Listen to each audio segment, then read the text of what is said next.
میری حکومت 4 یا 5 یا 6 آدمیوں پر ہے جو میرے گھر کے ہیں، بیوی اور بچے، ان کو جہنم سے بچا کر لے جانے کے لیے جو کوشش و محنت میں کر سکتا ہوں وہ مجھے کرنی ہے۔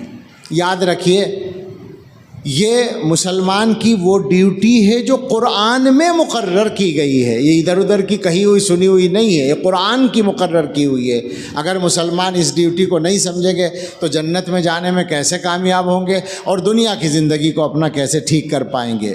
باقی دنیا کے جو حالات ہیں میں نے ان پر بات نہیں کی۔ یہ بھی ایک طریقہ ہو سکتا تھا کہ میں حالات پر بات کرتا، بی جے پی یہ کر رہی ہے، حکومت یہ کر رہی ہے، فلاں طاقت یہ کر رہی ہے، پرجوش 10-15 منٹ بولتا اور بہت سارے لوگ داد دیتے کہ بہت اچھا بولے۔ فائدہ کیا فائدہ ہوتا؟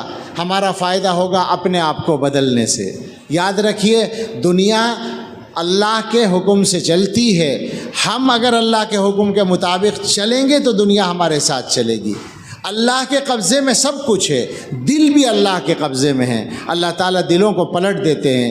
تو ہم اپنے آپ کو ٹھیک کر لیں، یقین ہے کہ اللہ تعالیٰ ہمارے لیے دنیا کو بھی ٹھیک کر دیں گے۔ اللہ ہمیں صحیح سمجھ بھی عطا فرمائے، صحیح علم بھی عطا فرمائے اور صحیح راستے پر استقامت بھی عطا فرمائے۔ آمین۔ وآخر دعوانا ان الحمد للہ رب العالمین۔